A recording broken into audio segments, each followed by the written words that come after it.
மக்கள்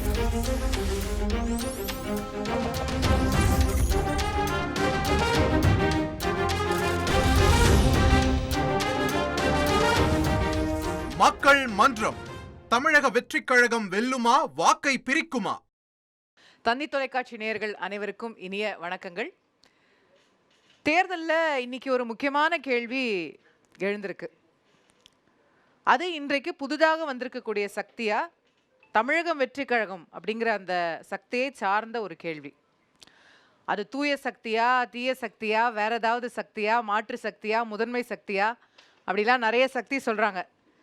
அதெல்லாம் பராசக்திக்கே வெளிச்சம்.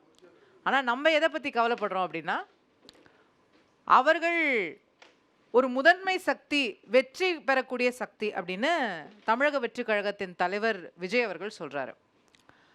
ஆனால் தேர் ஜஸ்ட் அ ஓட் கட்டருங்க, தேர் அ ஸ்பாயிலருங்க அப்படின்னு சில விவரம் அறிந்தவர்கள் பேசுகிறாங்க. அப்படின்னா என்ன? வெறும் ஓட்டை பிரிக்க போகிறாங்க, அவங்க ஓட்டை பிரிக்கிறது மூலமாக யாரையோ ஜெயிக்க வைக்க போகிறாங்க அப்படின்னு பேசுகிறாங்க. இந்த யார் ஓட்டை பிரிக்க போகிறாங்க, அந்த யாரையோ ஜெயிக்க வைக்க போகிறாங்களே, அந்த யாரோ யார் அப்படிங்கிறதெல்லாம் இன்றைக்கி அரசியல் களத்தில் பேசப்படக்கூடிய கேள்வியாக இருக்குது. தமிழ்நாட்டில் இப்படி மூன்றாவது சக்தின்னு சொல்லி வந்தவங்க எல்லாமே இது வரைக்கும் வரலாற்றில் பார்த்தோம்னா வேறு வேறு விதங்களில் ஓட்டை பிரிச்சிருக்கிறாங்க. முதன்மை சக்தியாக வந்திருக்கிறாங்களா? அப்படி ஒரு முதன்மை சக்தியாக தமிழக வெற்றி கழகத்தால் வர முடியுமா? அல்லது இதற்கு முன்னால் இருந்தவர்கள்லாம், ஒரு கேப்டன் விஜயகாந்த் அவர்களோ மற்றவர்களோ என்ன பாதை எடுத்தாங்களோ அதே மாதிரி ஒரு சதவீத ஓட்டை மட்டும்தான் அவங்களால எடுக்க முடியுமா அப்படிங்கிறது தான் இன்றைய அமர்வில் நம்ம விவாதிக்க இருக்கின்றோம். தமிழக வெற்றி கழகம் வெல்லுமா, வாக்கை பிரிக்குமா அப்படிங்கிறதுல முதலாவதாக பேச சகோதரர் காமேஷ் அவர்களை அன்போடு அழைக்கின்றேன். இந்த தலைப்பு 2026 தாவேகா வெல்லுமா அல்லது வாக்கை பிரிக்குமா? உங்கள் பாட்டில் பிழை இருக்கிறதுன்னு சொல்கிறது போல் இந்த தலைப்பிலேயே ஒரு சிறு பிழை இருக்குதுன்னு சொல்லிக்க விரும்புகிற அக்காவு. ஏன் அப்படின்னா, ஏன்னா இப்போ அவங்க வெறும்னெல்லாம் அவங்க அக்காவுன்ற அளவில் ரொம்ப பிரபலமாயிட்டே வராங்க. அதனால் அவர் ஒரு குட்டி சபாநாயகர் ஒரு அக்காவுவாக பார்க்கப்படுகிறார்கள். எதுக்காக இதை சொல்கிறோம் அப்படின்னா, அது என்னங்க ஒரு பங்காளி பிரிப்பு மாதிரி, ஏதாவது அண்ணன் தம்பிங்க பிரிச்சுக்கிற மாதிரி வாக்கை பிரிக்கிறதுன்றதே எதுவும் கிடையாதுங்க. இங்கே வாக்கை எடுக்க வந்திருக்கோம். மக்களின் நம்பிக்கையோடு, மக்களின் முழு ஆதரவோடு மக்கள் எங்களுக்கு வாக்களித்து வெல்ல வைப்பார்கள், அதுதான் நம்ம எடுக்குமே தவிர பிரிப்புன்றது எங்கள் சைடில் வராது. வேணும்னா அந்த இரண்டு கட்சிக்கு வரும். இந்த எலெக்ஷனை பொறுத்த முற்றிலும் முக்கியமாக இது ரொம்ப வித்தியாசமான எலெக்ஷனுங்க. இது வரைக்கும் கடந்த 60 வருடங்களில் பைபோலரைசேஷனாக இருந்த எலெக்ஷன், ஒன்று திமுக இல்லைனா அதிமுக, மாற்றி மாற்றி வரக்கூடிய இடத்துல மூன்றாவது முதன்மை சக்தியாக கிட்டத்தட்ட இன்று தேர்தலில் வெற்றி பெறக்கூடிய இடத்துல நீங்கள் யாரை போய் கேட்டாலும் நாங்கள் விஜயனாக்கு தான் வாக்களிக்க போகிறோம், நாங்கள் தாவேக்காக்கு தான் வாக்களிக்க போகிறோம் அப்படின்னு மைக்கை கொண்டு போகும்போதே கேள்விக்கு முன்னாடியே பதிலை வைக்கக்கூடிய அளவில் இன்னைக்கு அப்படி ஒரு மக்கள் கிட்ட ஒரு எழுச்சி நம்ம பார்த்துட்டு 40% தாண்டிட்டீங்கல்ல கமேஷ்? அது எலெக்ஷன் 2026 தெரியும் மேடம். Latest survey 40%. சொல்றேன், நம்ம சொல் வீரர் அல்ல, செயல் வீரர். நீங்க அந்த செயல்ல எங்க மக்கள், எங்களோட இளைஞர்கள் வாக்களிக்கும் போது, பெண்மணிகள் வாக்களிக்கும் போது, பெண்கள் வாக்களிக்கும் போது அது கண்டிப்பா தெரியும். இந்த முறை இந்த எலெக்ஷன் இளைஞர்களால் முதன்மைப்படுத்தப்பட்டு வெற்றி யாருக்கு என்பதை சொல்ல போற ஒரு எலெக்ஷனா பார்க்குறோம். ஸோ 1,32,00,000 இளைஞர்கள் வாக்குகள் இருக்குது. அதில் 24 லட்சம் முதன்மை வாக்காளர்கள் வாக்களிக்க போகிறாங்க. ஸோ இது எதுக்கு நான் சொல்கிறேன் அப்படின்னா, இது மறைமுகமாகவே இதை உணர்ந்ததுனால தான், இந்த வெற்றி இளைஞர்கள் தான் உணர்த்துவாங்கன்றனால தான் இளைஞர் கட்சியிலேருந்து ஒரு இளைஞரை பேச வைக்க முதன்மையாகவே கூப்பிட்டு உட்காத்தி வச்சுருக்காங்க. அவங்க ஃபஸ்ட்டு பேச வைக்கிறாங்க. அடுத்தது பெண்கள். விஜயண்ணாவை தங்கள் வீட்டு மையனாக, தங்களோட அண்ணனாக பார்த்து அனைத்து பெண்களும் வாக்களிக்கிறதுக்கு ரெடி ஆகிட்டாங்க. ஏப்ரல் 9ஆம் தேதி 2026 தேர்தல் நடக்கிற இடத்துல நீங்கள் தெரியும். இதெல்லாம் தாண்டி ஒரு ரொம்ப ரொம்ப ஏப்ரல் 9ஆம் தேதியா? ஆமாம் மேடம், கிட்டத்தட்ட ஏப்ரல் 9. ஏப்ரல் மட்டும் சொல்லிட்டாங்களா டேட்டு? மேடம் நடக்கும் பாருங்களேன். ஒரு கணிப்பு தானே, எல்லாமே கணிச்சு தானே கரெக்டாக வரும். எங்கள் கணிப்பு கரெக்டாக இருக்குதுன்றது நாங்கள் சொல்ல வரோம் இந்த இடத்துல. இப்போ டெல்லி கூப்பிட்டதெல்லாம் டேட்டு சொல்கிறதுக்கு தான் போல. நீங்கள் நடுவில் இப்படி சொன்னீங்கன்னா ஃப்ளோவில் மறந்துடும் மேடம். ஃப்ளோவில் போயிட்டு இருக்கு மேடம். இதெல்லாம் தாண்டி ஒரு வள்ளுவன் வாக்கு சொல்வது போல, பீலிப்பை சாக்காடும் அச்சிரும் அப்பண்டம் சால மிகுத்து பெய்கின்ற மாதிரி இந்த இரண்டு அரசியல் கிரகணங்கள் கொண்ட கட்சியோட ஊழல் லஞ்சம் லஞ்சம் ஊழல் ஊழல் லஞ்சம் லஞ்சம் ஊழலை பார்த்து பார்த்து வெறுத்து போய் மக்கள் கண்டிப்பாக ஒரு மாற்றத்துக்காக, அதுவும் விஜயனாவை நம்பி, ஏன்னா Vijayana is not alone a brand, he is an emotion for Tamil Nadu people. ஆனால் இந்த முறை நிச்சயமாக வாக்களிப்பார்கள். 2026 தமிழகம் சொல்லும், தாவேகா வெல்லும். நன்றி. நன்றி சகோதரர் காமேஷ் அவர்களே. தமிழகம் சொல்லும், தாவேகா வெல்லும் அப்படின்னு முடிச்சிருக்கிறாரு. தமிழக வெற்றி கழகம் வெல்லுமா இல்லை வாக்கே தான் பிரிக்கும் அப்படிங்கிற பார்வையோடு திரு ஜுபேர் அவர்களே அன்போடு பேச அழைக்கிறேன். அனைவருக்கும் வணக்கம். காமேஷ் நிறைய அடிக்கடி போயிட்டாரு, கேப்ஷன்லாம் கூட சொல்லிட்டாரு, இந்த எலெக்ஷனுக்கான கேப்ஷன் சொல்லிட்டாரு, டேட்டும் சொல்லிட்டாரு. அவருக்கு எப்படி தெரிஞ்சிச்சுன்னு தெரியல. முதல்ல தாவேகா யாருடைய வாக்குகளை பிரிக்கப் போகிறதா இல்லை தாவேகா இந்த தேர்தலில் வெல்ல போகிறதா அப்படிங்கன்னு பார்க்கணும். தமிழ்நாட்டில் தாவேகா ஒரு மாற்று சக்தியா வேறு ஏதும் ஒரு அரசியல் கட்சியிலுடைய இன்னொரு பிரிவு போல் செயல்படுகிறார்களா அப்படிங்கிறத முதல்ல பார்க்கணும். தமிழ்நாட்டில் இன்றைக்கி முக்கியமாக பேசப்பட வேண்டிய ஒரு விஷயம் மாநில உரிமை, மாநில சுயாட்சி, மதவாத எதிர்ப்பு போன்ற அரசியலை தள்ளி வைத்துவிட்டு அதிமுக, இப்பொழுது உள்ள அதிமுக செய்யக்கூடிய அதே அரசியலை தான் விஜய் செய்கிறார். அப்போ இது யாருக்கு பாதிப்பு அப்படின்னு பார்த்தா அதிமுகவுக்கு தான் பாதிப்பாக இருக்குது. அதிமுக இப்போ செய்யக்கூடிய அந்த திமுக எதிர்ப்பை மட்டும்தான் அவங்க பேசுகிறாங்க. இன்றைக்கி இந்திய அளவில் பார்த்தீங்கன்னா இன்றைக்கி ஒன்றிய அரசு கொண்டு வந்திருக்கக்கூடிய பல விஷயங்கள் நம்ம பட்டியல் போட்டு அடுக்கி கொண்டே போகலாம். எதை பற்றியும் நான் பேச மாட்டேன், திமுக எதிர்ப்பு தான் எங்களுடைய இது. அவங்க திருப்பி சொல்லுவாங்க, இல்லை மாநில தேர்தலில் தான் நடக்குது, இதில் எதுக்கு நாங்கள் ஒன்றிய அரசை நோக்கி கேள்வி கேட்கணும் அப்படிங்கிறாங்க. இன்றைக்கி ஒட்டுமொத்தமாக இந்தியாவினுடைய நலன்கள் பலதும் நமக்கு இன்றைக்கி பறிபோயிடுச்சு, பார்த்துக்கிட்டே இருக்கிறோம். ஆனால் எதை நோக்கியும் கேள்வி கேட்க மாட்டேன், ஆனால் திமுக அரசை நோக்கி தான் கேள்வி கேட்பேன், மாநில அரசியல் தான் நாங்கள் பண்ணுவோம்னு பேசிகிட்டே இருக்கிறாங்க. ஆனால் இந்த தேர்தலை பொறுத்த வரைக்கும் கண்டிப்பாக அதிமுகவை குறிவைத்து தான் தாவேகா களம் இறங்கியிருக்கிறோம் அப்படிங்கிற ஒரு சந்தேகம் இருக்கிறது. ஒரு மாற்று சக்தியாக தாவேகா இருக்குமானா என்னை பொறுத்த வரைக்கும் மாற்று சக்தி கிடையாது. அது திமுக எதிர்ப்பை மட்டுமே பேசக்கூடிய தமிழ்நாட்டில் இருக்கக்கூடிய பல கட்சிகளில் ஒரு கட்சி தாவேகா, அவ்வளோதான். நீங்கள் தான் பிரைமரி ஃபோர்ஸ், நாங்கள் தான் 40% மேலே இருப்போம்னாங்க. இவங்க கட்சியில் இருக்கக்கூடிய ஆட்கள் சொல்லக்கூடிய பெர்சன்டேஜே நிறைய குழப்பமாக இருக்குது. ஒருத்தர் 30%, ஒருத்தர் 30, ஒருத்தர் 40, 32, 35 ஏலம் போட்டுகிட்டே இருக்கிறாங்க. கடைசியில் 40 வரைக்கும் வந்துட்டாங்க. நாங்கள் பிரைமரி ஃபோர்ஸாக இருக்கோம், நாங்கள் தான் அந்த ஆட்சி அதிகாரத்தை கைப்பற்ற போகிறோம் அப்படின்னு. ஆட்சி அதிகாரத்தை கைப்பற்றுவதற்கு நீங்கள் திமுகவிற்கு ஒரு மாற்று அரசியல் என்றால் திமுக அரசியலை நீங்கள் கையில் எடுக்கணும். திமுக அரசியல் எடுக்கலையே, நீங்கள் மாற்று அரசியல்னு சொல்லிட்டு அதிமுக அரசியல் கையில் எடுக்கிறீங்க. ஒன்றிய அரசை நோக்கியோ பாஜகவை நோக்கியோ எந்த கேள்வியும் கேட்பதில்லை. நீங்கள் கையில் எடுத்திருக்கக்கூடிய அரசியலுங்கிறது அதிமுக அரசியல். இப்போ அதிமுகவை நோக்கி தான் உங்களுடைய பயனாக இருக்குது. அதை கிளைம் பண்ணுற மாதிரி தான் எம்ஜிஆர் அவர்களை கொண்டாடுறாரு, ஜெயலலிதா அம்மையார் நான் கிளைம் பண்ணிக்கிறாரு. அப்போ தலைவர்களை கூட நீங்கள் கடன் வாங்கி தான் கொள்கை தலைவராக வைத்துக் கொள்ளக்கூடிய நிலைமையில் தான் இன்றைக்கி தாவேகா இருக்குது. தாவேகா கண்டிப்பாக ஓட்டை பிரிக்கக்கூடிய ஒரு ஓட் ஸ்பாய்லர் தான். இந்த தேர்தலுக்கு பிறகு அவருடைய நிலைமை என்ன என்பது வெட்ட வெளிச்சமாக தெரியும். நன்றி. நன்றி திரு ஜுபேர் அவர்களே. தாவேகா ஓட்டை பிரிக்கும்னு மட்டும் சொல்லலை, யார் ஓட்டை பிரிக்கும் அப்படிங்கிறதையும் சேர்த்து சொல்லிட்டாரு. அதிமுகவுக்கு தான் கடுமையான பாதிப்பு அப்படின்னு திரு கோலால ஸ்ரீனிவாஸ் அவர்களுக்கு மாற்று கருத்து இருக்கும்னு நினைக்கிறேன். அவரை அன்போடு பேச அழைக்கின்றேன். அதாவது நீங்கள் தலைப்பு கொடுத்துருக்கிறது விஜய் வெல்லுவாரா வாக்குகளை பிரிப்பாரா அப்படின்னு. இப்போ நமக்கு தெரிந்தவரை நம்முடைய அறிவு கெட்டின மாநில அரசியலின் அடிப்படையில் பார்த்தால் வெற்றிக்கான அடையாளமாக எம்ஜிஆரையும் வாக்குகளை பிரிப்பதற்கான அடையாளமாக சிரஞ்சீவியையும் பார்க்கலாம். அப்போது விஜய் எம்ஜிஆராக இருப்பாரா சிரஞ்சீவியாக இருப்பாரா அப்படித்தான் நம்ம பார்க்க வேண்டியிருக்கு. அப்போ இந்த ரெண்டு பேரையும் நம்ம ஒப்பிட்டு பார்க்கணும். 1967 ஜனவரி மாதம் எம்ஜிஆர் எம்ஆர் ராதாவால் சுடப்படுகிறார். மருத்துவமனையில் கட்டு போட்டு படுத்துக்கிட்டு இருக்கார். உயிருக்கு போராடி கொண்டிருக்கிறார். உயிருக்கு போராடுறப்ப தான் அங்கே சட்டப்பேரவை தேர்தல் வருகிறது. அப்போது அவர் கட்டு போட்டு படுத்துக்கிட்டு இருக்கிற சூழ்நிலையில் மருத்துவமனை கட்டிலில் படுத்தவாறே தேர்தலில் போட்டியிட்டு மிகப்பெரிய வெற்றியை பெற்றார் எம்ஜிஆர்.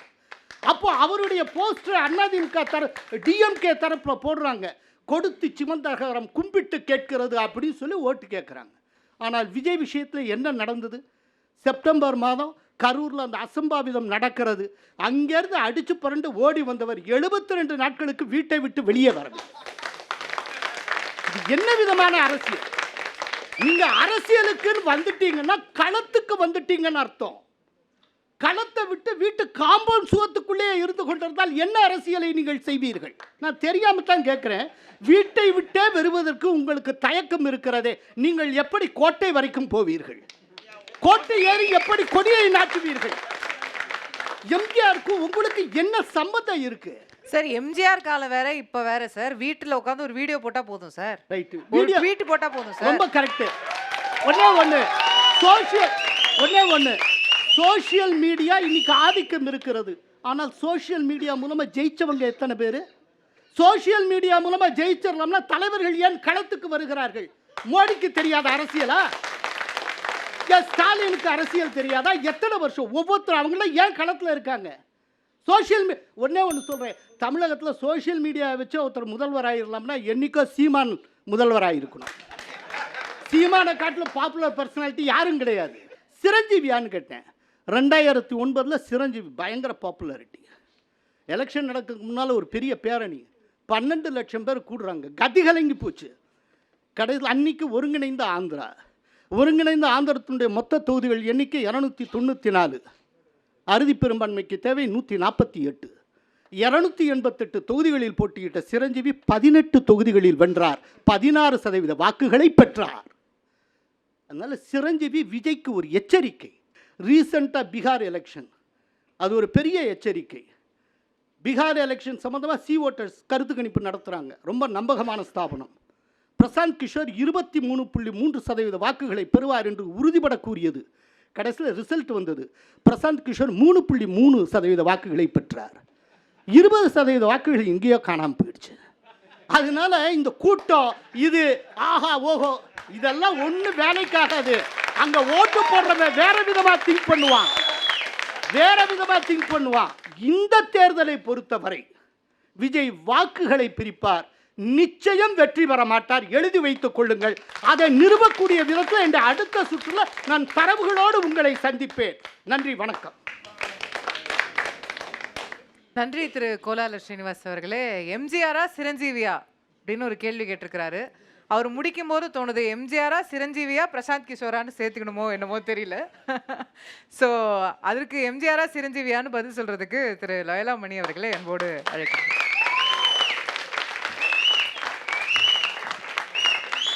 மரியாதைக்குரிய அரசியல் விமர்சகர், பத்திரிகையாளர் ஐயா கோலாகலன் சீனிவாசன் அவர்களுக்கு ஒரு தகவல். எழுதி வைத்துக் கொள்ளுங்கள், இன்னும் 3 மாதத்தில் தமிழ்நாட்டின் முதலமைச்சராக அண்ணன் விஜய் அவர்கள் இருப்பார். தாவேகா வெல்லுமா, ஓட்டை பிரிக்குமா? தமிழ்நாட்டு மக்களின் மனங்களை வென்றவர்கள் அரசியலில் வென்றிருக்கிறார்கள். தமிழ்நாட்டு மக்களின் மனங்களை வென்றவர் தலைவர் தளபதி அவர்கள்.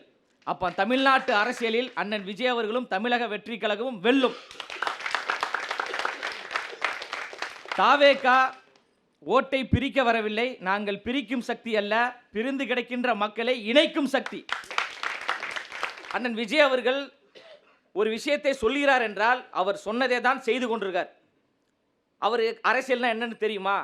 அவர் அரசியலுக்கு வரமாட்டார் என்று இங்கு இருக்கக்கூடிய விமர்சகர்கள் பலர் விமர்சனத்தை முன்வைத்தார்கள். அவர் சொன்னார், நான் கட்சியை உருவாக்குவேன் என்று சொன்னார், கட்சியை உருவாக்கினார். கட்சியினுடைய பேரை அறிவிப்பேன் சொன்னார், பேரை அறிவிச்சார். மிகப்பெரிய மாநாடை நடத்துவேன் என்று சொன்னார், மாநாடை நடத்தினார். தமிழ்நாடு முழுவதும் பொறுப்பாளர்களை போடுவேன் என்று சொன்னார், பொறுப்பாளர்களை போட்டார். தேர்தலை எதிர்கொள்வேன் என்று சொன்னார், தேர்தலை எதிர்கொண்டார். அவரால் தமிழ்நாட்டின் முதலமைச்சர் ஆக முடியாது என்று சொல்றீங்க, தமிழ்நாட்டின் முதலமைச்சராக அவர் ஆவார். சொல்வதை தான் அவர் செய்கிறார், செய்வதை தான் அவர் சொல்கிறார். நேற்று கல ஆய்வுக்கு சொன்ன எங்க கட்சி தோழர்களை 4 மாத கர்ப்பிணி பெண்ணை காலால் எட்டி உதைக்கிறார்கள் என்றால் தாவேகா மிகப்பெரிய தாக்கத்தை தமிழ்நாட்டில் ஏற்படுத்தியிருக்கு. ஒரு பொதுக்கூட்டம் நடத்த முடியல, ஒரு பேரணி நடத்த முடியல, கொள்கை விளக்க பொதுக்கூட்டம் நடத்த முடியல, எங்கும் செல்ல முடியல, கொடியேற்ற முடியல, பேனர் கிழிக்கிறீங்க, போஸ்டர் கிழிக்கிறார்கள் என்றால் ஆளும் திமுக எங்களை பார்த்து அஞ்சுகிறது, நடுங்குகிறது. நாங்கள் ஓட்டை பிரிப்பதற்கல்ல, தாவேகா களத்தில் இருக்கிறது, தாவேகா ஆட்சி அமைக்கும் என்கின்ற அச்சம் இங்க இருக்கக்கூடியவர்களுக்கு இருக்குதோ இல்லையோ, ஆளும் திமுகவுக்கு இருக்கு. அதனால்தான் மிகப்பெரிய ஒரு நெருக்கடியை தாவேகா களத்தில் சந்தித்துக் கொண்டிருக்கிறது. ஆளும் திமுகவுக்கு தெரியும் தாவேகா வெல்லுமா, ஓட்டை பிரிக்குமா என்று. திமுகவுக்கு தெரிந்து விட்டது, இன்னும் 3 மாதத்தில் தமிழக வெற்றி கழகம் ஆட்சி அமைக்கப் போகிறது என்று. அதனால் தான் எங்களுக்கு பல இடையூறுகளை அவர்கள் முன்வைக்கிறார்கள். எவ்வளவு இடையூறுகள் வந்தாலும் தமிழ்நாட்டு மக்களின் துணையோடு, இளைஞர்களின் படையோடு, கொள்கை கோட்பாடுகளோடு 3 மாதத்தில் சென்ட் ஜார்ஜ் கோட்டையில் முதலமைச்சராக, புதிய முதலமைச்சராக அண்ணன் விஜய் அவர்கள் அமர்வார் என்று கூறி நிறைவு செய்கிறேன். நன்றி, வணக்கம். நன்றி சகோதரர் லயலாமணி அவர்களே. அடுத்ததாக விஜய் எல்லாம் எப்படிங்க வெல்லுவார் அப்படிங்கிற தன்னுடைய கேள்வியை முன்வைக்க அண்ணன் வன்னியரசு அவர்களை அன்போடு அழைக்கிறேன். 2026 தேர்தல் இன்னும் 2 மாதம் தான் இருக்குது. இந்த தேர்தலில் யார் ஆட்சியை பிடிக்கப் போகிறார்கள் என்கின்ற ஒரு பார்வையை இங்கே சொன்னார்கள். 2026 தேர்தல் என்பது டெல்லிக்கும் தமிழ்நாட்டுக்கும் தான் போட்டி. இடையில யார் நாங்கள் தான் வரப்போகிறோம் அப்படின்னா அதில் அவங்களே வேணால் சொல்லிக்கிறலாம். தம்பி பேசும்போது, நம்முடைய தம்பி லயலாமணி பேசும்போது சொன்னார், கட்சி ஆரம்பிக்கணும்னு சொன்னார், ஆரம்பித்தார், பொறுப்புகள் போடணும்னு சொன்னார், பொறுப்புகளை போட்டார், நிர்வாகிகளை போட்டார், எல்லாம் போட்டார், சொன்னதை செஞ்சாருன்னாரு. அந்த ஜனநாயகன் வெளிவரும் சொன்னார், வெளிவந்ததா? முதல்ல அதாவது கோடி கணக்கில் போட்டு படம் எடுத்துருக்குறாங்க. அந்த படத்துக்கே நீங்கள் படத்தையே வெளியிட முடியல. அதுக்கே திணறிக்கிட்டு இருக்கீங்க, அதுக்கே முக்கிக்கிட்டு இருக்கீங்க. அப்புறம் எப்படி நீங்கள் ஆட்சி பிடிக்க போகிறீங்க? எனக்கு அது தெரியல. அது என்ன தெரில. அதற்கு அதாவது ஜனநாயகன் வெளியில் வரணும்னு சொன்னதும் விடுதலை சிறுத்தைகள் தான். தணிக்கைத்துறையை கண்டித்து பாஜகவை கண்டித்து நாங்கள் பேசுகிறோம். பாஜகவை கண்டித்து தாவேக்கா அல்லது அண்ணன் விஜய் அவர்கள் சொல்கிறீங்களா, அவர் பாஜகவை கண்டித்து ஏதாவது பேசியிருக்கிறாங்களா? இந்த படத்தை வெளியிட தடை விதிக்கிறாங்க, அதுக்கு பின்னாடி இருக்கிறாங்கன்னு சொல்லி உங்களால் சொல்ல துணிவு இருக்கா? எதுவுமே இல்லை. ஆனால் சும்மா நாங்கள் ஆட்சியை பிடிப்போம், படத்துக்காக பேசினா என்ன சொல்லுவீங்க? பாருங்க, அவருக்கு படம் தான் முக்கியம், அவர் மற்றதை பேச மாட்டேன்றாரு, அவரோட தொழிலுக்காக தான் அவர் முனைப்பாக இருக்காருன்னு சொல்லுவீங்க. எது முக்கியம் இல்லை எது முக்கியம் அப்படிங்கிறது அவர் இதுதான் கடைசி படம்னு சொல்கிறாரு. தொண்டர்கள் பூரா, ரசிகர்கள் பூரா இன்னும் எதிர்பார்ப்பில் இருக்காங்க. அப்போ இந்த பின்னணியிலேருந்து அவர் சொன்னதை செய்யலைங்கிறதுக்காக சொல்கிறோம் நம்ம. இப்போ நம்முடைய காமேஷ் அவர்கள் சொன்னார், ஊழலை நாங்கள் ஒழிக்க போகிறோம்னு சொல்லி சொல்கிறாரு. செங்கோட்டையன் 1991 96 வரை அவர் அமைச்சராக இருந்தார். அதிமுக ஆட்சியில் ஜெயலலிதா அம்மையார் கூட இருக்கும்போது அவர் இருந்தார். ஜீவா போக்குவரத்து கழகம். அந்த போக்குவரத்து கழகத்தில் உதிரி பாகங்களை இறக்குமதி செஞ்சதுக்காக அவர் மீது ஊழல் வழக்கு போடப்பட்டது, தண்டனையும் கொடுக்கப்பட்டது. 2001 அவர் தேர்தல் நிற்கலை. அப்படிப்பட்ட செங்கோட்டையனை வச்சு தான் ஊழலை ஒழிக்க போகிறாங்க. எப்படி பாருங்கள். அது மட்டும் இல்லை, இவர் இங்கிலாந்துலேருந்து ஒரு ரோல்ஸ் ராயா அந்த காரு இறக்குமதி செஞ்சார். வெறும் 1 கோடி ரூபா வரி ஏய்ப்பு, வரி கட்டணம், நுழைவு வரி கட்டணம். அந்த வரியை கூட கட்டாமல் ஏமாற்றியவர், ஃபோர்ஜரி செய்தவர் விஜய். கட்டுவதற்கு உங்களுக்கு தகுதி இருக்கா? உங்களுக்கு அதை கூட நீங்கள் ஒரு 1 கோடி ரூபா மக்களுக்கு, அதை நீதிபதி சுப்பிரமணியன் சொல்கிறாரு, இது தேச விரோதம் சொல்கிறாரு. உங்களுக்கு உண்மையே உங்களுக்கு சூடு சொரணை இருந்தால் அது 1 கோடியாக கட்டியிருப்பீங்களா இல்லையா? என்னங்க நீங்கள் என்னத்தை மாற்றத்தை நீங்கள் கொண்டு வர போகிறீங்க? எதை கொண்டு வர போகிறீங்க? அது மட்டும் இல்லை, நீங்கள் புலி படத்தில் வருமானம், அதாவது நீங்கள் வருமானத்தை மறைச்சி சொன்னதாக சொல்லி ஒரு வழக்கு. அந்த வழக்கில் 1.5 கோடி ரூபா வரி தண்டனை விதிச்சிருக்கிறாங்க, அபராதம் விதிச்சிருக்கிறாங்க. அதை நீங்கள் கட்டினீங்களா? மேல்முறையீடு போகிறீங்க. ஏங்க நீங்கள் முதல்ல ஒரு ஒழுக்கம் இருக்கணும், ஒரு நேர்மை இருக்கணும். நீங்கள் நான் இந்த துறையில் இந்த டிபார்ட்மெண்ட்டில் இருக்கிறேன், இதில் நான் தெளிவாக இருக்கிறேன், இதில் நான் எனக்கு எந்த அப்பல் கட்டு இருக்கிறேன் அப்படின்னு சொல்லி சொல்லுங்கள். ஏதாவது ஒன்று சொல்ல முடியுமா?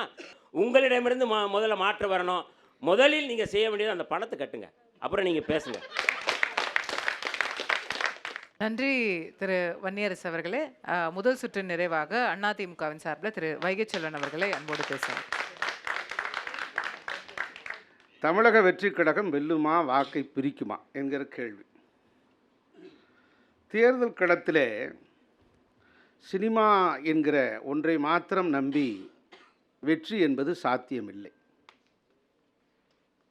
அது புரட்சித் தலைவர் எம்ஜிஆருக்கு பிறகு அப்படி ஒரு மகத்தான வெற்றியை யாரும் பெற இயலவில்லை.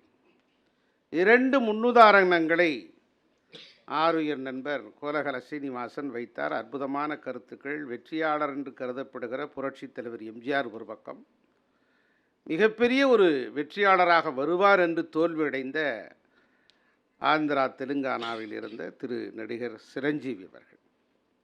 ஆக ஒரு அடித்தளத்தில், ஒரு கட்டுமானத்தில், ஒரு லட்சியத்தை, ஒரு கொள்கையை, ஒரு சித்தாந்தத்தை பேசுகிற ஒரு அமைப்பை ஒரு கட்டமைக்காமல் வெற்றி என்பது சிரமம், சிலுவைப்பாடு.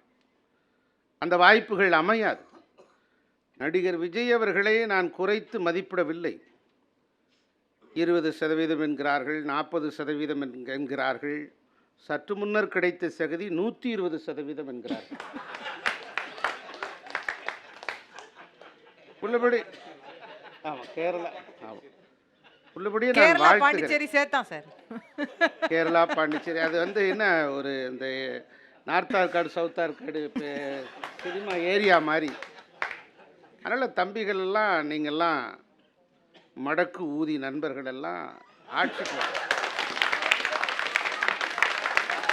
நீங்கள் நல்ல, நாங்கள் ஆட்சியில் வந்துட்டோம், நீங்களும் ஆட்சியில் வாங்க, அதில் ஒன்றும் தப்பே கிடையாது. திரைப்படத்துறையினுடைய கவர்ச்சியை மாத்திரம் வைத்து வெற்றி என்பது வாய்ப்பே இல்லை. பரட்டையும் சப்பானியும் கட்சி தொடங்கினாங்கன்னு கேள்விப்பட்டு துபாயில் மயில் செத்து போயிடுச்சு.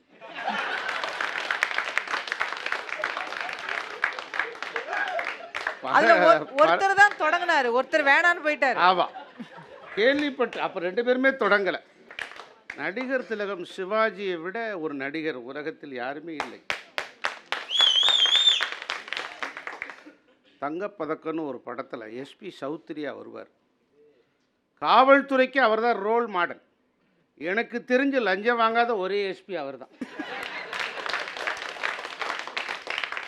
அப்படி ஒரு எடுப்போடு, அப்படி துடிப்போடு, ஒரு மிடுக்கோடு, அவர் அந்த கம்பீரத்தோடு, அவர் வசன உச்சரிப்போடு அவர் பேசுகிறார் என்று சொன்னால் அப்படியே நம்முடைய நாடி நரம்பு, ஊனுள் உணர்வில் உதிரும் எல்லாம் அப்படியே நடுங்கும். நடிகர் பாக்கியராஜ், முருங்கைக்காவுக்கு எவ்வளோ பிரச்சனை வந்தது முந்தானை முடிச்சுல. அந்த படத்தை எவ்வளவு தூரம் ரசித்தார்கள் அந்த 7 நாட்கள். அது மாத்திரமல்ல, அவருடைய படங்கள் எல்லாம் அவ்வளவு பிரமாதமாக, அற்புதமாக ஒரு கலை ரசனையோடு கொண்டு சேர்க்கின்ற ஆற்றல் அவருக்கு யுத்தி இருந்தது. அவர் ஒரு கட்சி தொடங்கி காணாமல் போயிட்டார். இப்படி எத்தனையோ பேர் நடிகர்களை சொல்லலாம். ஒரு விஷயம் என்ன தெரியுங்களா, பெரும்பகுதியான வாக்கு உரிமையே இல்லாதவர்கள் தான் அந்த கட்சியில் நிறைய பேர் இருக்காங்க. அதான் விஷயம். என்னுடைய தொகுதியில் அருப்புக்கோட்டையில் அந்த ஒரு லிஸ்ட்டு, ஒரு மாடல் லிஸ்ட்டு வச்சு, இதில் ஒரு கட்சி ரெட்டலைக்கு போடுவியா, சூரியனுக்கு போடுவியா அப்படின்னு கேட்டுக்கிட்டே வர்றாங்க. அதில் விசில் எங்கே இருக்குன்னு 2-3 பசங்க கேட்டிருக்காங்க. அவங்களுக்கு ஓட் லிஸ்ட்லேயே பேர் இல்லை. இதுதான் நிலைமை. தேர்தலுக்கு பிறகு என்ன ஆகும்னு தெரியலை. அதாவது கழுத்து வெளுத்தாலும் காகம் கருடனாக முடியாது, குறுக்கு சிறுத்தாலும் கிழவன் குமரனாக முடியாது, தலகீழ நின்றாகும் தாவேக்கா வெற்றி பெற முடியாது. Thank you sir. 2வது சுற்ற அதே விறுவிறுப்போடு நம்ம தொடங்கலாம். முதல்ல காமேஷ் அவர்களை அன்போடு பேசலாம்.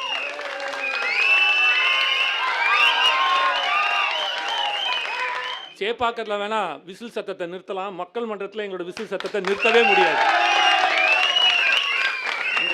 நிறையா விஷயங்கள் பேசிகிட்டே இருந்தாங்க. உங்களுக்கு சூடு சொரணை இருந்துச்சுன்னா அந்த பணத்தை கட்டுங்க, போங்க வாங்க அப்படின்லாம் அருமையாக பேசினார்.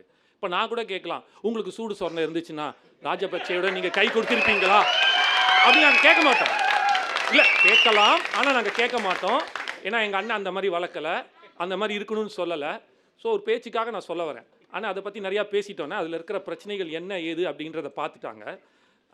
நம்ம அதை பேசணுன்னா எனக்கு 7 நிமிஷம் பத்தாது, ஒரு 20 நிமிஷம் கொடுத்தீங்கன்னா நான் பேசுவேன். நீங்கள் ஸ்பெஷலாக உங்கள்தையும் சேர்த்து வாங்கி கொடுத்தீங்கன்னா அந்த 1.5 கோடி ரூபாய்க்கு என்ன இஷ்யூ, அடுத்த ஒரு 1 கோடி ரூபாய்க்கு என்ன இஷ்யூ, எதனால் டாக்ஸ் கட்டினாங்க, ஜிஎஸ்டி வந்துச்சு, எஸ்சிஎஸ்டியில் என்ன ப்ராப்ளம் இருந்துச்சு, அது சேல்ஸ் டேக்ஸில் அது ஆல்ரெடி இம்போர்ட்டட் வந்ததில் அதுக்கு டேக்ஸ் பே பண்ணி வந்துச்சு, அதை ரீக்ளைம் பண்ண முடியாது. அதே மாதிரி நீங்கள் சொன்ன அந்த 1.5 கோடியில் அவர் பே பண்ணிட்டார் 2 வருஷத்துக்கு, அடுத்த வருஷம் சேர்த்து. ஆனால் தான் நடிக்கும் போதே அந்த கிட்டத்தட்ட 15 கோடி ரூபா சம்பளத்தில் 1.5 கோடி கட்டலை நீங்கள் சொன்னீங்க இல்லையா, அந்த 1.5 கோடியில் 13 கோடி ரூபா கணக்கிலையும் அவரோட சம்பளத்திலையும் 2 கோடி ரூபா அந்த ப்ரொடக்ஷன் ஹவுஸு மக்கள் இயக்கத்துக்கு செலவு செய்ய வேண்டும் அப்படின்னும் அதில் ஒரு 96 லட்சம் ரூபாயை எடுத்து மக்கள் இயக்கத்துக்கு கொடுத்துருக்காங்க. அந்த கணக்கு. ஆனால் அந்த ப்ரொடக்ஷன் ஹவுஸு சம்பளமாக கொடுத்ததாக ஒரு கணக்கு கொடுத்ததுனால அந்த கன்ஃபியூஷன் தான் அது. இப்போ அண்ணா நம்ம வைகை செல்வன் அண்ணா சொல்லும்போது சொன்னார் 45%, 50%, 120%க்கு போயிட்டாங்க அப்படின்ட்டுன்னு. 1000 இப்போ 2000 ஆயிருது, 2000 4000 ஆகும். கட்சியில் தமிழ்நாட்டுக்கு என்ன கொடுக்க போகிறாங்க மக்களுக்கு? இந்த 2 கட்சியும் சேர்ந்து பிம்பிலிக்கா பிலாப்பி தான் கொடுக்க போகிறாங்க. இல்லை இல்லை ஏன் இதை நான் சொல்கிறேன் அப்படின்னு பார்த்தீங்கன்னா, முக்கியமாக ஒரு விஷயமா எதுக்கு சொல்கிறோம் அப்படின்னா, மக்களை வெறும் இல்லை சீரியஸ் நோட்டில் நம்ம பேசும்போது இதே நாங்கள் சொல்கிறோன்னா, அவர் இதை நாங்கள் ரொம்ப சீரியஸான விஷயமாக மக்கள்கிட்ட அரசியலை கொண்டு போய் சேர்த்துட்டு இருக்கோம். நாங்கள்லாம் அரசியல்வாதியாக மாறிட்டோம், இவங்கெல்லாம் இப்போ நடிகராக மாறிட்டு இருக்கிறாங்க, சினிமாவுக்கு போயிட்டாங்க. அரசியலை பேச வாங்கன்னா உட்காந்து சினிமாவை பற்றி பேசிகிட்டு இருக்காங்க. இப்போ அடுத்த கட்டத்துக்கு வரேன். 2000 ரூபா சொல்லியிருக்காங்க. ஒரே ஒரு தரவு மட்டும் சொல்கிறேன். ஒரு 2000 ரூபா அனைத்து பெண்களுக்கும் கொடுக்குறாங்க அப்படின்னா 2 கோடி பெண்களுக்கு ஒரு மாதத்துக்கு 4000 கோடி, ஒரு வருஷத்துக்கு 48,000 கோடி. தமிழ்நாட்டோட பட்ஜெட்டே 4 லட்சம் கோடி. 12.5% கிட்டத்தட்ட 50,000 கோடி ரூபாய் நீங்கள் இந்த உரிமை தொகை கொடுக்கணும். எங்கேருந்து கொடுப்பீங்க? அடுத்த ரவுண்டில் சொல்லுங்கள். தமிழ்நாட்டோட கடன் 9.5 லட்சம் கோடி. எங்கேருந்து கொடுப்பீங்க? உங்களால் எப்படி முடியும்? அடுத்தது ஆண்களுக்கும் பஸ் இலவசம். ஆல்ரெடி நமக்கு என்னமோ இங்கே அப்படியே பஸ்ஸில் எல்லாம் ஒரு 58,000 கோடி ரூபா கடனில் ஓடிட்டு இருக்குது பஸ்ஸு. ஒரு நாளைக்கு 19.7 கோடி ரூபாய் நஷ்டத்தில் போயிட்டுருக்கு. அப்போ நான் எதுக்கு சொல்ல வரேன்னா, இவங்க எதுவுமே மக்களுக்கு நல்லது செய்ய வேண்டும், உண்மையாகவே மக்களை மேம்படுத்தணும், பொருளாதார வளர்ச்சியிலையும் மக்களோட சமுதாயத்தை மேம்படுத்தணுன்ற எண்ணம் இல்லை. எதையாவது சொல்லி இந்த ஆசை காமிச்சு மோசம் பண்ணுவான்னு சொல்லுவாங்க தெரியுமா, அந்த மாதிரி எதையாவது சொல்லி ஆட்சிக்கு வர வேண்டும் என்ற ஒரு எண்ணம் மட்டும்தான் இவங்களுக்கு இருக்கிறதுன்றது இவங்க சொன்ன அந்த ஒரு தேர்தல் வாக்குறுதியில் இருக்குது. இது ஸ்டார்டிங் தான், இன்னும் அவங்க முடிக்கல. அவங்க கொடுக்க போகிற ஒரு தேர்தல் வாக்குறுதியும் பொய்யான தேர்தல் வாக்குறுதி. இது நிச்சயமாக சாத்தியம் இல்லைன்றத ஒரு மேடை போட்டு கண்டிப்பாக இந்த இளைஞர்கள், விஜய் அண்ணாவோட இளைஞர்கள், அரசியலை எடுத்திருக்கிற நாங்கள் கண்டிப்பாக இதை கொண்டு போய் சேர்ப்போம் ஒரு மக்கள்கிட்டையும். இந்த முறை உங்கள் பாட்சா பலிக்காது. அடுத்தது திமுக அவங்களே தெரியும் 505 கொடுத்து என்ன ஆச்சுன்ட்டுன்னு.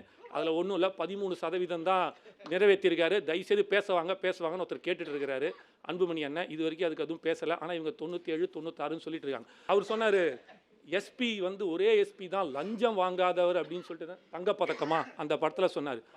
6 முறை ஆட்சி செஞ்சுருக்கீங்களே, மார்த்தட்டி சொல்லிக்கிறீங்களா நீங்கள்? நாங்கள் ஊழல் செய்யலை, எங்கள் ஆட்சியில் இருந்தால் போலீஸ்காரங்க யாருமே லஞ்சம் வாங்கலை, நாங்கள் இப்படி இருந்தோன்னு ஒரு நிஜ வாழ்க்கை ரியல் லைஃப்பில் காட்ட முடியல. ஆனால் ரியல் லைஃப்பில் யாரோ ஒருத்தர் நடிச்சதை எடுத்துன்னு மட்டும் தான் சொல்ல முடியும். ஆனால் எங்கள் அண்ணன் மைக்கை பிடிச்சி பேசும்போது எந்தவித அழுத்தத்துக்கும் நான் ஜனநாயகங்களாக ரிலீஸ் பண்ண முடியுமான்னு கேட்டார். அதை தானே நாங்களும் சொல்கிறோம். நேர்மையாக இருக்கிறவனுக்கு எப்போவுமே சோதனை அதிகம், புரிஞ்சுக்குங்க. நேர்மையாக இருக்கிறவனுக்கு எப்பவுமே சோதனை. நாங்கள் அட்ஜஸ்ட் பண்ணியிருந்தோம் வச்சிங்களேன், ஜனநாயகன் 9ஆம் தேதியே வந்திருக்கும். அட்ஜஸ்ட் பண்ணாமல் நிற்கிறதுனால தான் இவ்வளோ இஷ்யூஸு.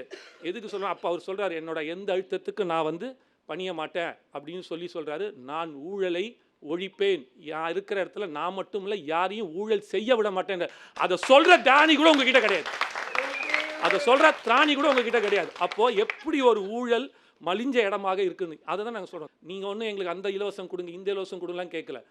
மக்கள் கேட்குற ஒரே விஷயம் என்ன அப்படின்னா, சாலை நல்லா இருக்கணும், எங்களுக்கு தேவை அடிப்படை வசதியை செஞ்சு கொடுங்க, பொருளாதாரத்தை மேம்படுத்தி கொடுங்க, எங்களோட படிப்புக்கு ஏற்ற வேலையை கொடுங்க, ஊழல் இல்லாமல் நேர்மையான ஒரு அரசாங்கத்தை கொடுங்க, என்னோட நாட்டு என்னோட மண்ணோட வழி மக்கள் மண் கொள்ளை இந்த கொள்ளை நீர்வள கொள்ளை எல்லாத்தையும் இல்லாமல் என் நாட்டை நல்லா வச்சுக்குங்க அப்படின்னு தான் பார்க்குறாங்க.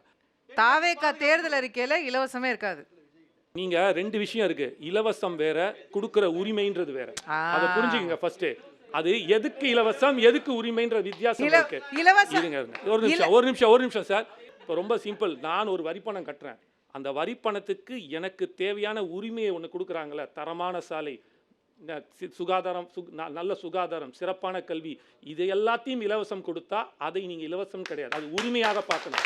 ஆனால் இங்கே பணத்தை கொடுத்து எதை எடுத்தாலும் நீங்கள் இப்போ ரொம்ப சிம்பிள் மேடம், 2 விதமாக நான் சொல்கிறேன். என்ன பைக்கு கார்ல ஒரு நிமிஷம், அதுதான் சொல்கிறேன்ல, அவர் எங்கேயுமே சொல்லலையே அவர் அந்த மாதிரி எங்கே பைக் கொடுக்குறேன்னாரா?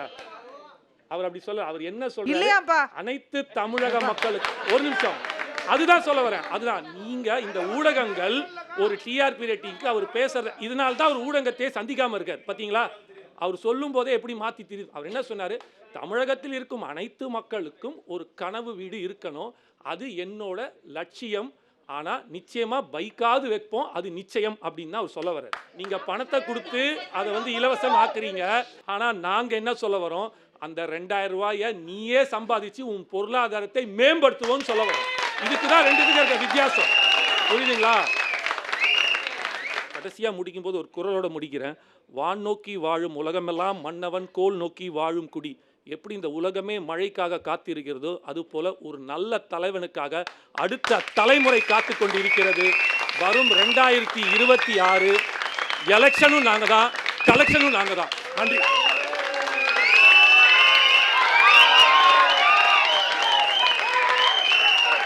நன்றி சகோதரர் காமேஷ் அவர்களே. அருமையான அவருடைய பேச்சை தொடர்ந்து திரு ஜுபேர் அவர்களை அன்போடு பேச அழைக்கின்றேன். நண்பர் காமேஷ் நிறைய பேசினார்.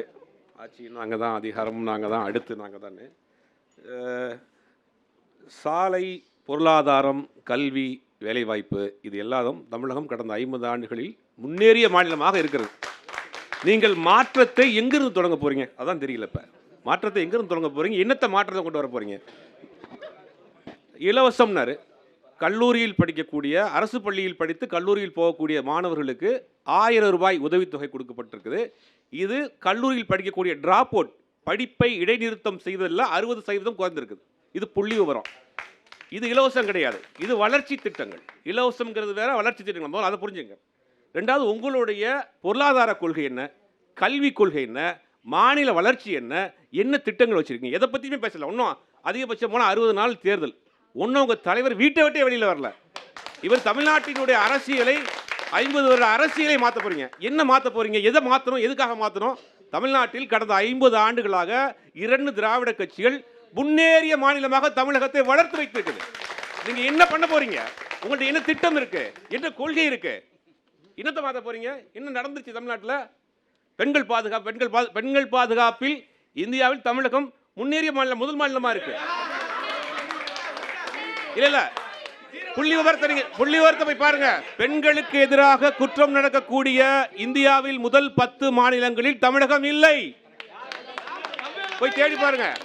உயர்கல்வி படிக்கக்கூடிய பெண்கள் அதிகம் இருக்க மாநிலம் தமிழ்நாடு. பெண்கள் வேலைக்கு செல்லக்கூடிய மாநிலங்களில் முதல் மாநிலம் தமிழ்நாடு.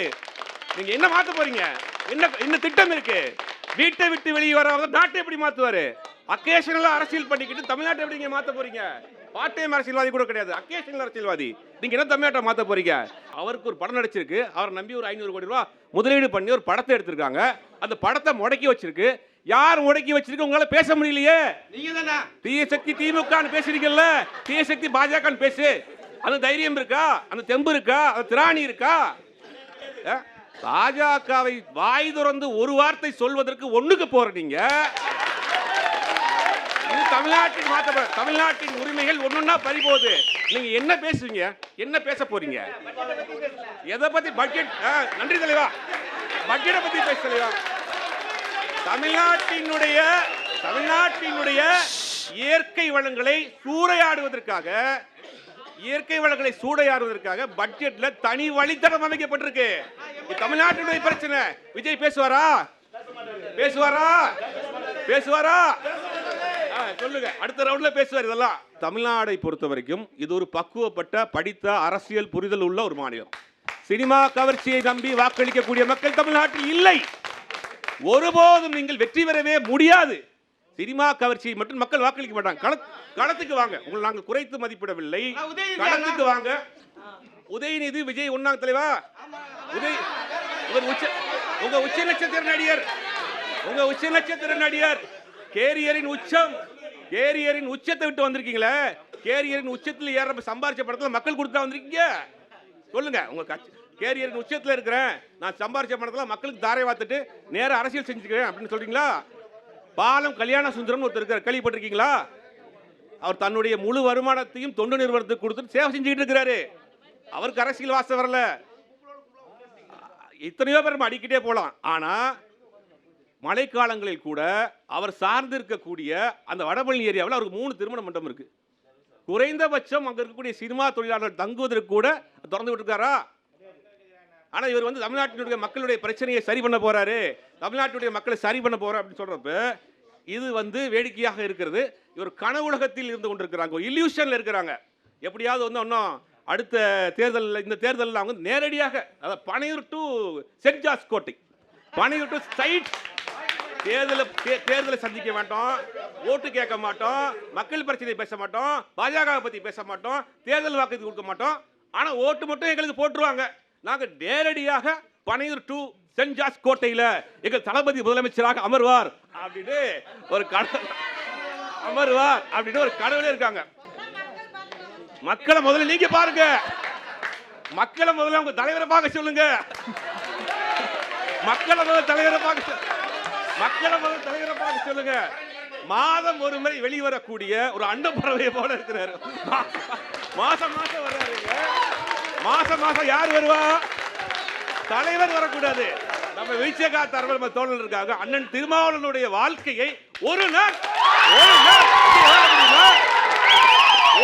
வாழ முடியுமா? நான் ஒரு பத்திரிகையாளராக பல முறை சந்திச்சிருக்கிறேன், பேட்டி எடுத்திருக்கிறேன். ஒரு நாள் அவரோடு வாழ முடியாது. ஏன்னா காலையில் எழுந்ததிலிருந்து இரவு தூங்குகிற வரை தொண்டர்படையோடு வாழ்ந்துட்டு இருக்காரு. அவருக்கு எந்த வழியும் கிடையாது. ஒரே ஒரு நாள் வாழ சொல்லுங்க. தளபதிய ஒரே ஒரு நாள் அண்ணன் திருமாவளவன் போல ஒரு நாள் இருக்க சொல்லுங்க. நானே ஓட்டு போறேன். ஒரே ஒரு நாள் நானே ஓட்டு போறேன். அப்ப மக்களோடு அந்நியப்பட்டு நிற்கக்கூடிய நீங்கள், மக்கள் எப்படி உங்களோடு இருப்பாங்க? மக்களோடு அந்நியப்பட்டு நிற்கக்கூடிய மக்கள் எப்படி உங்களோடு இருப்பாங்க? ஒன்றும் அடிப்படை கட்டமைப்புகளை சரி பண்ணல, பூத் லெவல் கமிட்டி ஒன்றும் ஸ்ட்ராங் பண்ணல, மக்கள் பிரச்சனையும் ஒன்றும் பேசல. மக்கள் பிரச்சனையுமே செலக்டிவாக தான் பேசுறாரு. அதாவது திருப்பரங்குன்றம் பேச மாட்டேன், கவின் கொலைகளுக்கு பேச மாட்டேன், ஒன்றிய அரசு நோக்கி பேச மாட்டேன். எனக்கே பிரச்சனை வந்தா நானே பேச மாட்டேங்க. எனக்கே பிரச்சனை வந்தா நானே பேச மாட்டேங்க. அது பாஜக வந்தா சுத்தமா பேச மாட்டாங்க. ஆனா ஓட்டு மட்டும் எனக்கு போடுங்க. என்ன சார் எனர்ஜி இது? நன்றி, வணக்கம்.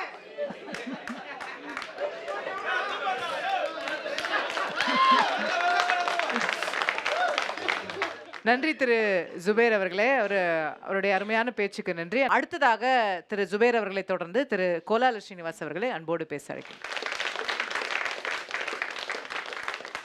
ஆக்சுவலாக அடிப்படையில் விஜய்க்கு எவ்வளோ வாக்கு கிடைக்கும் அப்படிங்கிறது கருத்து கணிப்பின் அடிப்படையில் இருந்தாலும் சரி, இல்லாட்டி நான் உத்தேசமாக சொன்னாலும் சரி, எல்லாமே அடிப்படையில் யூகம் சார்ந்தது.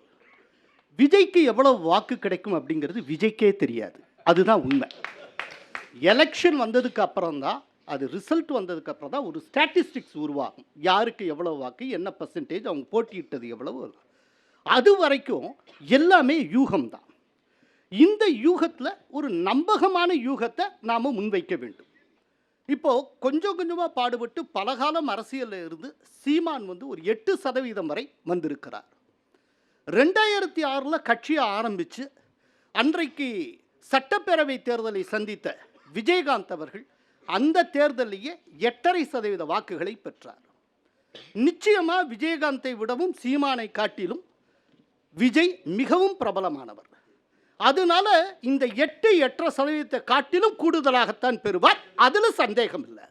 அந்த அடிப்படையில் அவர் 10% தாண்டி போவார். ஸோ டபுள் டிஜிட்டில் நிற்பார் அப்படிங்கிறது முதல் யூகம். இது நம்பகமான யூகம். ஸோ 10% முதல் தேர்தலில் டபுள் டிஜிட் பெரிய நம்பர் சார். இந்த 10% அவருடைய ரசிகர் ஓட்டு, அவருடைய பேஸ் ஓட்டு. இந்த 10%க்கு விஜய் குறைய மாட்டார். இந்த ஒரு அனுமானத்தோடு அடுத்ததுக்கு போவோம். இதை தாண்டி வேறு எந்தெந்த இடத்துலேருந்து விஜய்க்கு வாக்குகள் வருவதற்கு வாய்ப்புகள் உண்டு. ஒன்று, அவரே சில நேரத்தில் தன்னை அடையாளப்படுத்தி இருக்கிறார். ஜோசப் விஜய் அப்படின்லாம் சொல்லி அடையாளப்படுத்தியிருக்கார். அது தவறும் கிடையாது.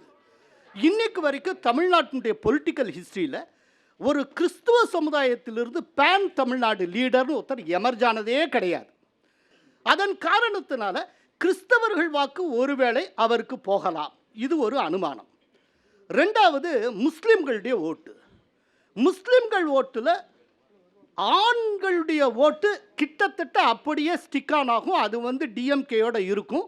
ஆனால் பெண்களின் ஓட்டு, குறிப்பாக 18லேருந்து 40 வயதுக்கு உட்பட்ட பெண்களின் ஓட்டு பெருமளவு விஜய்க்கு வருவதற்கு வாய்ப்பு உண்டு. இது இரண்டாவது. மூன்றாவது ரொம்ப முக்கியமானது என்ன அப்படின்னா, பட்டியல் சமூகத்து இளைஞர்களுடைய ஓட்டு. இல்லை என் அனுமானம் சொல்லிட்டு தான் நான் பேசுகிறேன். ஸோ அதே நேரத்தில் பட்டியல் சமூகத்தவர்களுடைய வாக்குகள், அதுவும் குறிப்பாக வடக்கு பகுதியில் பிரிவதற்கு நிறைய வாய்ப்புகள் உண்டு. அதை நாங்கள் வந்து கருத்து கணிப்புகள் மூலம் எங்களால் உறுதி செய்ய முடியும். அதை நாங்கள் பார்க்குறோம். இது ஒன்று. அப்புறம் நான்காவது என்னன்னா, திமுக எதிர்ப்பு வாக்குகள், திமுகவுடைய அதிருப்தி வாக்குகள். இந்த அதிருப்தி ரெண்டா பிரியும் அப்படின்னு நம்ம சொல்லுவோம்.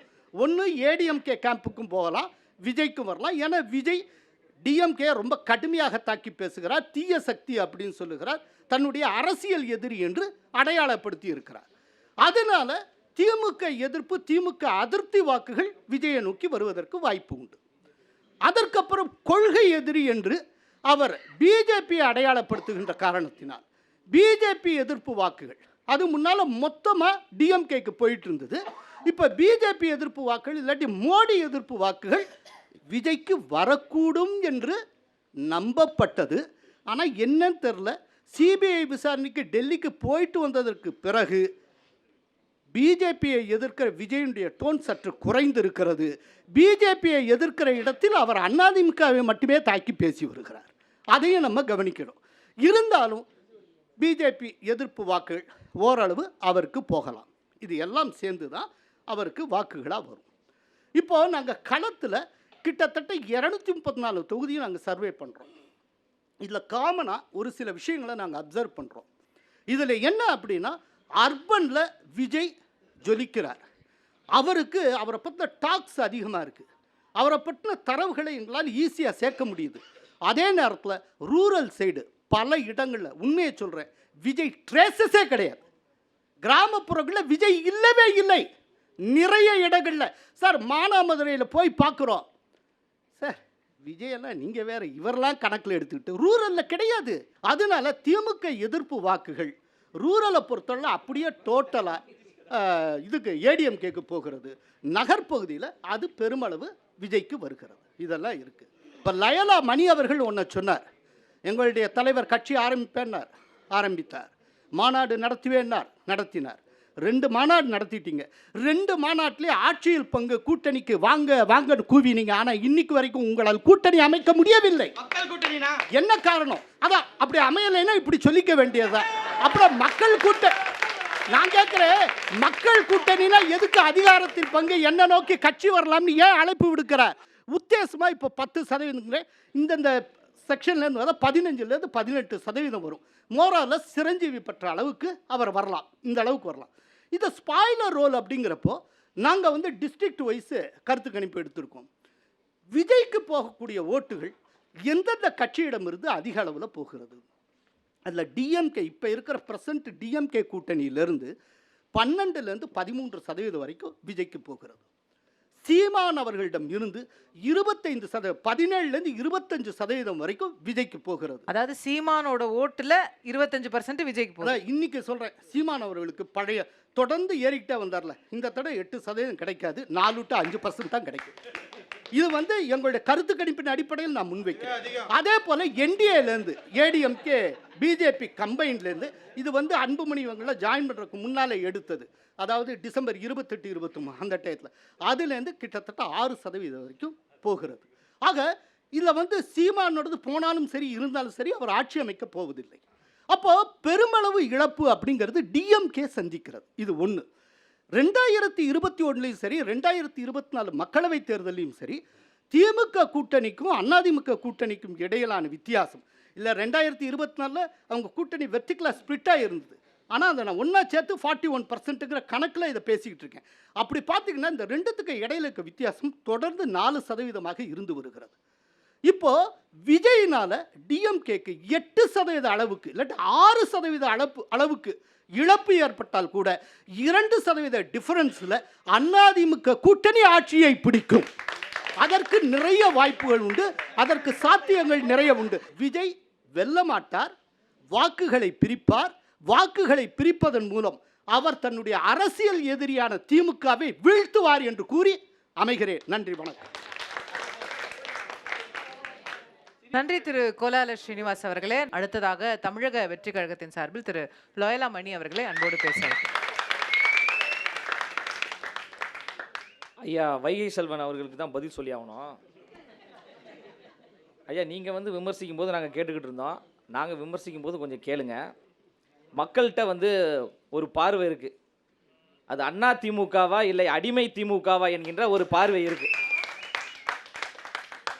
அது அண்ணா திமுகவா இல்லை அமித்ஷா அவர்களின் திமுகவா என்கின்ற ஒரு பார்வையும் இருக்குது. அரசியலில் வந்து எல்லாரும் தலை நிமிர்ந்து போவாங்க. அரசியலில் தவழ்ந்து தவழ்ந்து போகலாம் என்கின்ற பாடத்தை கற்றுக் கொடுத்தவர்களும் அண்ணா திமுக தான். அப்புறம் நம்ம சின்னத்தை சொன்னார், மடக்கு ஊதி. ஆமாய்யா, மடக்கி உங்களை ஊதத்தான் போகிறோம் 2026.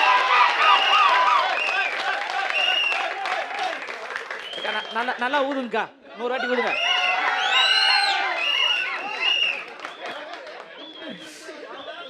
அதுக்கப்புறம் அவரு நம்ம சரி சரி அவர் நம்ம போதும் போதும். அப்புறம் நம்ம பத்திரிக்கையாளர் நம்ம பத்திரிக்கையாளர் சுபேர், அவர் வந்து பத்திரிக்கையாளரா இல்லை திமுக செய்தி தொடர்பாளரான்னு தெரியல. அப்படியே கத்தி கத்தி பேசுறாரு. செய்தி சேகரிக்க சென்ற பத்திரிகையாளரை ஆளும் திமுக எம்எல்ஏ தாக்கினாரு. அப்போ உங்க வாயில புண்ணு இருந்துச்சா? அப்ப கேள்வி கேட்டீங்களா? பெண்களுக்கு பாதுகாப்பு நிறைந்த மாநிலமாக தமிழ்நாடு இருக்குன்னு நீங்க சொல்றீங்களே. அண்ணா யூனிவர்சிட்டியில் படிக்க வந்த பெண்ணே பாலியல் ரீதியாக வன்புணர்வு செய்தது யாரு? ஆளும் திமுக கட்சியை சார்ந்தவர். அண்ணா நகரில் 10 வயது சிறுமியை பாலியல் வன்புணர்வு செய்தது யாரு? ஆளும் கட்சியை சார்ந்தவர். நீதிமன்றத்துக்கு போகின்ற போது அதை விசாரிக்க கூடாது என்று தடுத்தது யாரு? இதே திமுக அரசாங்கம். மக்களுடைய கிட்னியை கொள்ளையடிக்கக்கூடியது யாரு? ஆளும் திமுக கட்சியை சார்ந்தவர்கள் தான். கனிம வளங்களை கொள்ளையடிப்பவர்கள் யாரு? ஆளும் திமுக கட்சியை சார்ந்தவர்கள் தான். மக்களை சந்திக்க அண்ணா சொல்றாரு, மக்களிடம் செல்லுன்னு சொல்றாரு. மக்களிடம் போனா அண்ணா வழியில் நாங்கள் வருகிறோம் என்று சொல்லக்கூடிய போலி திமுக வாதிகள் 100 குண்டர்களை இறக்கி 4 மாத கர்ப்பிணியுடைய வயிற்றில் ஏற்றி மிதிக்கிறார்களே. அப்போது சுபீர் அவர்களுடைய வாய் எங்கே போனது? கண்டித்தீர்களா? 24 மணி நேரமும் தாவேகா தாவேகா தாவேகா என்று புலம்பிக் கொண்டிருக்கீங்க. உங்களை புலம்ப வைத்திருக்கிறார் அண்ணன் விஜய் அவர்கள்.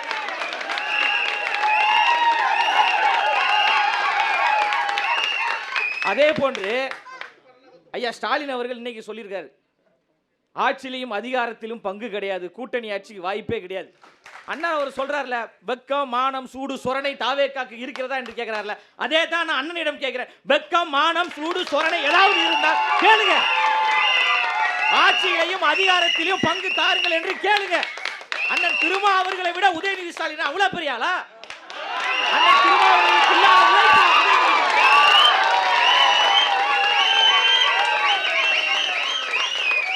சொல்றாரு அண்ணன். சுப்பீரண்ணன் தான் சொல்லி அவன் வேற என்ன பண்றது?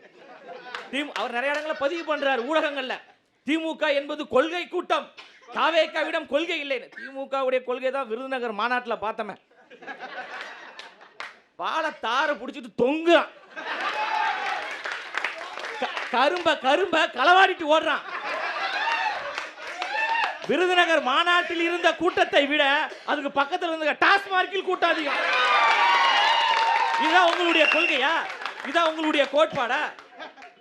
சாதிவாரி கணக்கெடுப்பு நடத்த வேண்டும் என்று விடுதலை சிறுத்தைகள் தொடர்ந்து கேட்கிறது. வாழைத்தாரை பிடிச்சா பிரச்சனை இல்லை, டிரான்ஸ்ஃபார்மரை பிடிச்சாதான் பிரச்சனையா? டிரான்ஸ்ஃபார்மரை பிடிச்சி தொங்கினாதான் பிரச்சனைங்கிறார். நான் வாழைத்தாருக்கு முதல்ல பதில் சொல்லுங்க. பிஜேபியோடு ஒட்டும் கிடையாது, உறவும் கிடையாது. பிஜேபியோடு நாங்கள் கூட்டணி வைக்க மாட்டோம், தெரியாமல் கூட்டணி வைத்து விட்டோம் என்று சொன்ன அதிமுக பக்கம் மானம் சூடு சொரணை இல்லாமல் ஏன் பிஜேபியோடு கூட்டணி வைத்தீர்கள்? அதற்கு ஐயா அவர்கள் பதில் சொல்லி ஆக வேண்டும். இப்போது அது பாசிசம் என்று உங்களுக்கு தெரியலையா? இப்போ அது மதவாதம் என்று உங்களுக்கு தெரியலையா? அதிமுகவிற்கு அவருடைய தலைவர், நிறுவன தலைவர் ஐயா எம்ஜிஆர் அவர்களுடைய பாடல் வரிகளை நான் சமர்ப்பணம் செய்கிறேன். சிலர் ஆசைக்கும் தேவைக்கும் வாழ்வுக்கும் வசதிக்கும் ஊரார் கால் பிடிப்பார், ஒரு மானம் இல்லை அதில் ஈனம் இல்லை, அவர் எப்போதும் வால் பிடிப்பார். எதிர்காலம் வரும், என் கடமை வரும், இந்த கூட்டத்தின் ஆட்டத்தை ஒழிப்பே, பொது நீதியிலே புது பாதையிலே நல்லோர் முகத்திலே விழிப்பே, நல்லோர் முகத்திலே விழிப்பே. விசில் அடிச்சதுனால ஞாபகம் வருது, சேப்பாக்கம் ஸ்டேடியத்தில் தடை, தந்தி ஸ்டுடியோவில் தடை இல்லைல்ல. அதனால தீய சக்தியையும் பாசிச சக்தியையும் ஊழல் சக்தியையும் வீழ்த்துவதற்காக விசில் சத்தம் விண்ணை முட்டும். இந்த சத்தம் 2026 மிகப்பெரிய அதிர்வலையை ஏற்படுத்தி தாவேகா என்கின்ற புதிய அரசியல் புரட்சியை தமிழ்நாட்டு மக்கள் உருவாக்கப் போகிறார்கள். நீங்கள் எல்லோரும் அதை எங்களோடு சேர்ந்து கொண்டாடுங்க. உங்களை அன்போடு வரவேற்கிறேன். ஐயா அக்கா, அதே மாதிரி இன்னொன்று சொல்ல மறந்துட்டேன். உயர்கல்வித்துறை அமைச்சர் 2 திருக்குறள் சொன்னாருங்க. உண்மையிலே திருவள்ளுவர் உயிரோடு இருந்திருந்தாருன்னா மன உளைச்சலே இறந்திருப்பாரு. அவங்க சொல்றாங்க, தாவேகா தற்குறி கூட்டம், திமுக கொள்கை கூட்டம், அகழ்வாரை தாங்கும் நிலம் போல தம்மை இகழ்வார் பொறுத்தல் தலை. அந்த திருக்குறளை சொல்ல வரல, அகழ்வாரை ஆழ்வாரைன்றாரு. கற்க கசடர கற்பவை கற்றப்பின் நிற்க அதற்கு தக. எவ்வளவு அழகா நான் சொல்றேன். அவரு கற்க கற்க கசட கச கச கசக்கிட்டார் அந்த குரலை. யார்? ஆளும் திமுகவை சார்ந்த அமைச்சர். அமைச்சர் சொல்றாரு, அவங்க கொள்கைவாதிகளாம், நம்ம தற்குறிகளா. அப்புறம் ஒரு துணை முதலமைச்சர் சுதந்திர போராட்ட தியாகி அண்ணன், அவருடைய பிறந்தநாள் நிகழ்வுல இந்த பாடல் வரிகள் நம்ம தொடர்ந்து சொல்லணும். ஏன்னா திமுக கொள்கை கட்சியில சரியான கொள்கைங்க. குலுக்கி வச்ச கொக்கா கோலா போல சாயங்காலம் வேலை பொங்கி வந்தாலே. அதனால கொள்கைவாதிகளே, கோட்பாடவாதிகளே, சித்தாந்தவாதிகளே, குலுக்கி வச்சா கொக்கா கோலா போல. அது எந்த சித்தாந்தத்தில் வருது, எந்த தமிழ் தேசியத்தில் வருது, எந்த திராவிடத்தில் வருது, எந்த கோட்பாட்டில் வருது என்பதை நீங்கள் சொல்ல வேண்டும் என்று பணிவன்போடு கேட்டுக்கொள்கிறேன். நன்றி, வணக்கம்.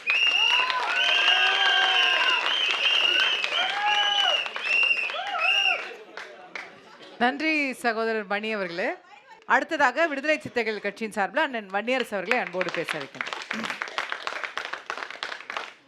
தம்பி மணி சினிமா கூட்டம் அப்படிங்கிறத நிரூபிச்சிட்டாரு.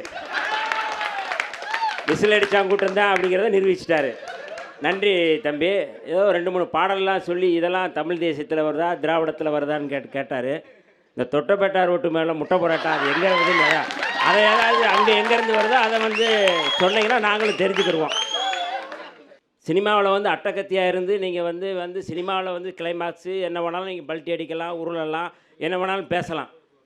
ஆனால் ஒரு அரசியல் மாற்றத்தை உருவாக்கணும்னா அதுக்கு ஒரு அமைப்பு வேணும். அமைப்பில் இருக்கிற தோழர்களுக்கு மிக முக்கியமாக கோட்பாட்டு புரிதல் வேணும். ஆனால் நான் இப்போ தாவேகா சார்பாக பேசுகிற மணி அவர்களோ இல்லை தாவேகாவில் இருக்கிற நண்பர்கள்ட்டே நான் ஒரு சவால் விடுறேன். அந்த சவால் சரியில்லைன்னா நான் இந்த போய் மேடை விட்டிடுறேன்.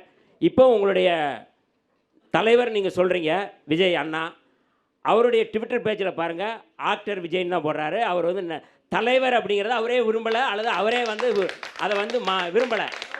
அப்போ ஆக்டர் விஜய் வேற அக்கௌண்ட் வச்சிருக்காரு. இல்லை அதை மாற்றணுமா இல்லையா? அதாவது அக்கௌண்ட்டுங்கிறது நீங்கள் அஃபீஷியல் பேஜுங்கிறது வேறு. இப்போ சொன்னார் இவர் நம்முடைய காமே சொல்கிறாரு, பைக்கு வீடு சம்மந்தமாக பேசுகிறாரு. அவருடைய ஆக்டர் விஜய் பேஜில் தான் இருக்குது. இப்போயும் பாருங்கள், விஜய் அவர்கள் என்ன மாற்றத்திற்காக இவர்கள் தொடங்கினாங்க கட்சி. எங்களுடைய கொள்கை எதிரி பாஜக, அரசியல் எதிரி திமுக. எந்த கொள்கையை எதிர்த்து பாஜகவுக்கு எதிராக அவர்கள் போராட்டம் நடத்தியிருக்கிறாங்க? பாஜகவுடைய கொள்கை. இப்போ முக்கியமாக ஜெஃப்ரி எப்ஸ்டெயின் ஃபைல்னு சொல்லி ஒன்று வருது. அதில் மோடியினுடைய பேர் இருக்குது. விஜய் அவர்கள் பேசினார், எங்களுடைய தலைவர் அவர்கள் பேசினார். நான் சட்டமன்றத்தில் நாடாளுமன்றத்தில் பேசுகிறோம், இது குறித்து விவாதிக்க வாங்கன்னு சொல்கிறாங்க. சரி, வெளியிலையாவது அது குறித்து நீங்கள் பேசுகிறீங்களா? அது பேசலை. சரி, மனோஜ் எம் நரவணேங்கிற தளபதியினுடைய புத்தகம் வெளியே வந்திருக்கா, வெளியே வரப்போதா அப்படிங்கிற 2வது பட்சம். அது குறித்து சீன ஆக்கிரமிப்பு குறித்து மிக மோசமான ஒரு புத்தகம் அது அப்படிங்கிறத சொல்கிறாங்க. நீங்கள் அது குறித்து எதாவது பேசுகிறீங்களா? சரி, பேசலை. அதுவும் நீங்கள் பேசலை. இல்லை, தமிழ்நாட்டில் முழுக்க பாஜக ஒரு பயங்கரவாத செயலை செய்து, மத வெறுப்பு அரசியலை செய்து, இஸ்லாமியர்களுக்கு எதிராக, தலித்துக்களுக்கு எதிராக, கிறிஸ்தவர்களுக்கு எதிராக மிக மோசமான அரசியலை செய்து, திருப்பரங்குன்றம் அதில் மிக முக்கியமானது. திருப்பரங்குன்றம் சம்மந்தம் ஏதாவது வாய் திறந்தீங்களா? சூடு சொரணை இருக்கா உங்களுக்கு? முதல்ல அதாவது ஒரு கட்சி தலைவர்னா தமிழ்நாட்டில் நான் முதலமைச்சராக போகிறேன், தமிழ்நாட்டில் நான் மாற்ற போகிறேன், மாற்றி கிழிக்க போகிறேன்னு சொல்கிறீங்களே, திருப்பரங்குன்ற இஷ்யூ தொடர்பாக உங்களுடைய நிலைப்பாடு என்ன? அதை ஏதாவது ஒரு வார்த்தை பேசுங்க. எந்த அடிப்படையில் நீங்கள் பேசுகிறீங்க? அப்போ நாங்கள் ஆட்சிக்கு வருவோம், முதலமைச்சராக. நான் தம்பிகள்கிட்ட கேட்குறேன், விஜய்க்கு ஒன்றும் தெரியாது. நம்ம மணி அவர்களுடைய அனுபவம் கூட விஜய்க்கு இல்லை. நான் இப்போ சொல்கிறேன், அவருக்கு ஒன்றுமே தெரியாது. நீங்கள் வந்து பெரியாரே மண்ணுன்னு சொல்லும் போது நீங்கள் மண்ணு மாதிரி உட்காந்துட்டு இருந்தீங்களா? உங்களுடைய கொள்கை தலைவர் தானே சொல்கிறீங்க பெரியாரா? நீங்கள் ஏதாவது ஒரு நாள் நான் சொல்கிறது விஜய் பேசினாரா? நீங்கள் பேசுவீங்க. இப்போயும் சொல்கிறேன், நீங்கள் பேசுவீங்க. விஜய் பேசுவாரா? விஜய் தானே முதலமைச்சர், நீங்கள் தானே சொல்கிறீங்க. விஜய் தானே மாற்றத்தை விரும்ப போகிறாருன்னு சொல்கிறீங்க. சினிமாவில் மட்டும் டைலாக் பேசுகிறீங்களா? சினிமாவில் மட்டும் நீங்கள் எல்லாம் சண்டை போடுறீங்களா? இங்கே சண்டை போடுங்க. உங்களுக்கு வந்து கொள்கை எதிரிங்கிற மோடியை வந்து நீங்கள் வந்து அங்கிள் சார்னு சொல்ல முடியுமா? அரசியல் எதிரிய நம்முடைய ஸ்டாலினை மட்டும் அங்கிள் சார்னு சொல்கிறீங்க. உங்களுக்கு வெளிப்படையாக துணிச்சல் இருக்கா? சூடு சொரணை இருந்தா நீங்கள் மோடியை நீங்கள் அங்கிள் சார்னு சொல்லி பாருங்க.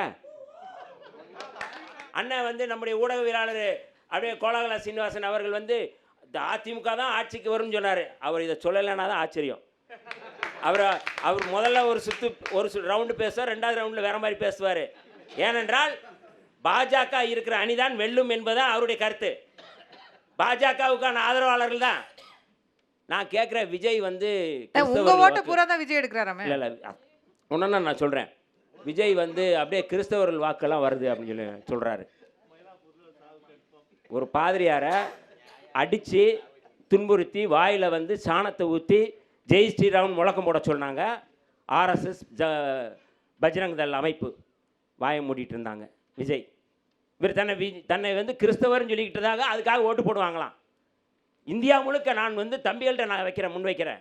இந்தியா முழுக்க கிறிஸ்தவர்கள் மீது நடத்தப்படுகிற தாக்குதல், தேவாலயங்கள் மீது நடத்தப்படுகின்ற தாக்குதல், பள்ளிவாசல்கள் மீது நடத்தப்படுகின்ற தாக்குதல், தலித்துகள் மீது நடத்தப்படுகின்ற தாக்குதல். வாயில் விசில் வச்சுட்டே இருந்தாரா? அவர் திறக்க மாட்டாரா? என்னங்க எந்த அடிப்படையில் நீங்கள் முதலமைச்சர் ஆவீங்க சொல்லுங்களேன். ஒரு வார்த்தை சொல்லுங்கள். எதுக்காக நீங்கள் முதலமைச்சர் ஆவீங்க? எதை மாற்றுவதற்கு?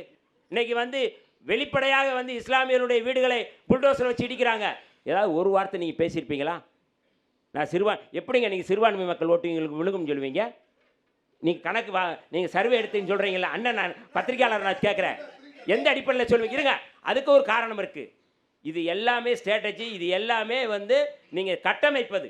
நீங்கள் இவருக்கு ஓட்டு விழுங்கும், இவருக்கு ஓட்டு விழுகும் சொல்லி அப்படியே ஒரு நாசுக்காக ஒரு நேர்மையாக பேசுகிறது மாதிரி பேசி ஓட்டு விழ போகுதுன்னு சொல்லி சொல்கிறது. ஒருபோதும் தமிழ்நாட்டை பொறுத்தளவு பாஜகவை எதிர்ப்பவர்களுக்கு, ஆர்எஸ்எஸ்ஸை எதிர்ப்பவர்களுக்கு, அந்த சித்தாந்தத்தை எதிர்ப்பவர்களுக்கு தான் நீங்கள் வந்து ஓட்டு. நீங்கள் எதுவுமே செய்யலையே. நீங்கள் எதுவுமே செய்யாமல் நீங்கள் வந்து ஓட்டு விழுவோம், நாங்கள் ஆட்சியை பிடிப்பேன்னு சொல்கிறீங்களே, எப்படிங்க நீங்கள் பிடிப்பீங்க? எந்த அடிப்படையில் பிடிப்பீங்க? ஸ்பாய்லராக இருக்கலாம். யாருக்கு அவர்கள் வந்து ஸ்பாய்லராக இருக்கிறாங்க, யாரோடு இணைந்து அதை ஸ்பாய்லர் செய்கிறாங்க அப்படின்னா பாஜக ஆர்எஸ்எஸ்னுடைய இன்னொரு கிளை அமைப்பு தான் தாவேகா, நாத்தாக்கா. ரெண்டு அமைப்புகளும் சேர்ந்து யாருக்கு ஸ்பாய்லராக இருக்கணும்னு விரும்புகிறாங்கன்னா திமுகவுக்கு. அதனால் அதைத்தான் அவர் சொல்கிறார். ஆனால் அதெல்லாம் சொல்லாமல் ஓட்டு விழுவும் சொல்கிறாரு. நீங்கள் ஆட்சியிலும் பங்கு அதிகாரத்திலும் பங்கு கேளுங்கன்னு சொல்லி சொல்கிறீங்களே, ஆட்சியிலும் பங்கு அதிகாரத்திலும் பங்குங்கிறத அறிமுகப்படுத்தினதே விடுதலை சிறுத்தைகள் தான். அதை கேட்டு தான் நீங்கள் பேசுகிறீங்க.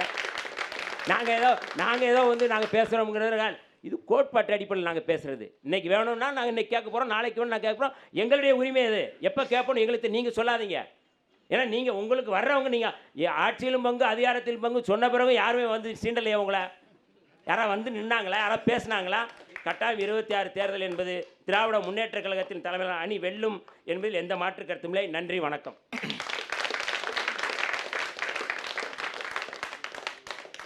நன்றி அண்ணன் வன்னியரசு அவர்களே. நிறைவாக அதிமுகவின் சார்பில் திரு வைகை செல்வன் அவர்களே அன்போடு பேசுகிறேன். அது என்னுடைய ஆசைங்க. உண்மையிலே நடிகர் விஜய் முதலமைச்சர் ஆகணும், அது என்னுடைய ஆசை. சினிமாவில் அதாவது அவர் முதலமைச்சராகி ஆகஸ்ட் 15ஆம் தேதி கொடியேற்றுறதுக்கு வரும்போது தலைமை செயலாளர், டிஜிபி, லெப்டினன்ட் கர்னல் எல்லாம் காத்திருப்பாங்க. ஆகஸ்ட் 15க்கு பிறகு அக்டோபர் 15க்கு வருவார். 72 நாள் ஆயிரும் வெளியே வர்றதுக்கு. அதுதான் வருத்தம். அதை நீங்கள் சரி செய்யுங்கன்னு கேட்குறேன். நீ என் தம்பி தானே, நான் உங்கள் அண்ணன் தானே, உங்களுக்கு முன்னால் நான் அமைச்சராக இருக்கேன்ல, இந்த அமைச்சரவை எப்படி இருக்குன்னு எனக்கு தெரியும்ல, பல்வேறு திட்டங்களை தீட்டியிருக்கோம்ல. ஆக இதையெல்லாம் சரி செய்யணும். சரி செய்யாமல் அதை வந்துடுவேன் இதை வந்துடுவேன் சொல்கிறது தான் தவறு என்பதைத்தான் சுட்டி காட்டுவதற்காகத்தான் இந்த அரங்கம். எங்கள் ஊர் மதுரையில் அருப்புக்கோட்டையிலேருந்து ஒரு அம்மா சென்னைக்கு கல்யாணம் ஆகி வந்தது. புதுசாக ஒரு பொண்ணு. வீட்டுக்காரர் சொன்னார், கீரையெல்லாம் வாங்கி இன்றைக்கி சமைச்சு வைமா அப்படின்னு சொல்லி. சென்னையிலே கடைக்கு போய் கீரை கேட்டிருக்காங்க. இந்த கீரை எப்படிம்மா அப்படின்னு. அந்த அம்மா சொல்லியிருக்கு, நான் நல்லா கீரைம்மா, நீ நல்லா கீரியா. இந்த அம்மா திருப்பி கேட்டிருக்கு, இல்லை கீரை எப்படிம்மான்னு. அதாம்மா நான் நல்லா கீரைம்மா, நீ நல்லா கீரியா அப்படின்னு கேட்டேன். இது இந்த அம்மா கேட்ட கீரை வேற, அந்த அம்மா கேட்ட கீரை வேற. அதே மாதிரி சிபிஐயில் கேட்டிருக்காங்க, என்னங்க இந்த மாதிரி பிரச்சனை ஆயிடுச்சு, 41 பேர் இறந்துட்டாங்களே, என்ன சிக்கலுன்னா, எனக்கு தெரியாது சார், நான் இட்னு வர்றது இட்னு போடுறது தான் சார் எனக்கு வேலை சார், இட்னு வர்றது இட்னு போடுறது தான் சார் எனக்கு வேலை, எனக்கு எதுவுமே தெரியாது சார் அப்படின்னு சொல்கிறத நாங்கள் எப்படி நம்புகிறோம்? நான் உன் அண்ணனா கேட்குறேன். நானும் ஒரு கொள்கை பிடிப்போட சட்டக்கல்லூரியில் படிக்கும்போது பொதுக்கிணற்று நீரில் தாக மிகுதியால் தண்ணீர் குடித்துவிட்ட பட்டியலினத்து சிறுவனை கட்டி வைத்து உதைத்தது ஊர் பஞ்சாயத்து. எல்லோருக்கும் தான் பெய்கிறேன் என்று எந்த மழை வந்து சாட்சி சொல்லும் என்ற கவிதை எழுதினேன். உங்களை போன்று ஊர் ஊராக அலைந்து திரிந்தேன். ஏதோ ஒரு பற்று கிடைத்தது, இந்த இயக்கத்தில் சேர்ந்தோம், ஒரு அமைச்சர் என்கிற வாய்ப்பு கிடைத்தது. நீங்களும் அப்படி வர வேண்டும் என்கிற ஆசையும் அவாவும் என் உள்ளத்திலே இருக்கின்ற காரணத்தினால் இந்த தவறுகளை எல்லாம் நீங்கள் சரி செய்ய வேண்டும் என்பதற்கான காரணத்தை தான் நாங்கள் முன்வைக்கிறோம். ஏற்கனவே முதல் சுற்றிலே சொன்னேன், நடிகர் சிவாஜி கணேசன், நடிகர் பாக்கியராஜ் என்றெல்லாம் பட்டியலிட்டேன். ஆகச்சிறந்த ஒரு கொள்கை லட்சியத்தை, ஒரு சித்தாந்தத்தை முன்வைத்தார் மாப்போசு விஞ்ஞானம். ஓங்கிரடை பிறந்து உயர்ந்தோர் துறவிலங்கி வீங்கோடி நீர் ஞானத்து இருடகற்றி அங்கோர் விண்ணேர் தனியாடி வென்றதொரு ஏனை இது தண்ணீரில்லாத தமிழை முன்வைத்தார். திருப்பதியை வேண்டுமென்று சொன்னார், திருத்தணியை நமக்காக மீட்டு தந்தார். தலையை கொடுத்தாவது தலைநகரை மீட்டு தருவோம் என்று தலகர்த்தாவாக எல்லை போராட்டத்தின் தளபதியாக விளங்கினார். இந்த சென்னை தலைநகரத்தை மீட்டு தருவதற்கு முழுமுதற் காரணமாக இருந்தார். அப்பேற்பட்ட மகத்தான ஈடு இணையற்ற தலைவராக தமிழ் பேசினார். எல்லை போராட்டத்தில் வெற்றி கண்டார். தமிழர்களின் உணர்வுகளை தட்டி எழுப்பினார். தமிழரசு கழகம் என்று ஒரு கட்சியை தோற்றுவித்தார். ஆனால் அவர் அந்த இடத்தை இட்டு நிரப்ப முடியவில்லை. அதைத்தான் உங்கள் முன்னாலே நாங்கள் வைக்கிறோம். ஈவேகே சம்பத் என்கிற கொள்கை பேசுகிற மகத்தான லட்சியவாதியாக இருந்த ஒருவர் அண்ணாவிடமிருந்து கருத்து வேறுபாடு காரணமாக பிரிந்து நாடாளுமன்றத்தின் யமுனை நதிக்கரையில் பாராளுமன்றத்தின் படிக்கட்டுகளில் அத்தானி மண்டபத்தின் உள்ளே நுழைந்து பாரத பிரதமரின் காலரை பிடித்து உலுக்கி கேள்வி கேட்கிற நெஞ்சுரம் ஈவேகே சம்பத்துக்கு இருந்தது. ஆங்கிலத்திலும் தமிழிலும் நாமாடுகிற ஆற்றல் படைத்தவராக விளங்கினார்.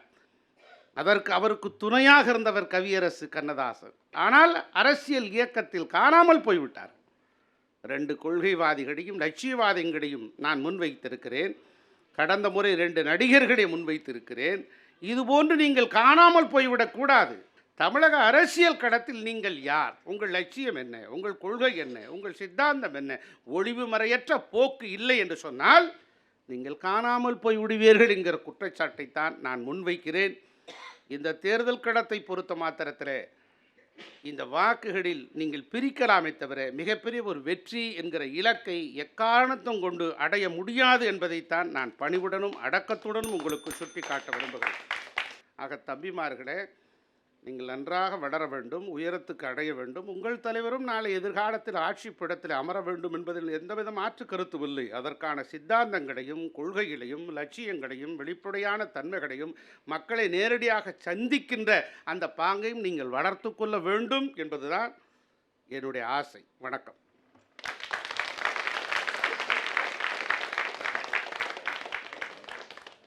நன்றி திரு வைகை செல்வன் அவர்களே. அவைக்கு மூத்தவரா அவருடைய ஆலோசனையை சொல்லி அட்வைஸை சொல்லி நிறைவு செய்திருக்கிறார். அவருடைய பேச்சுக்கு நன்றி.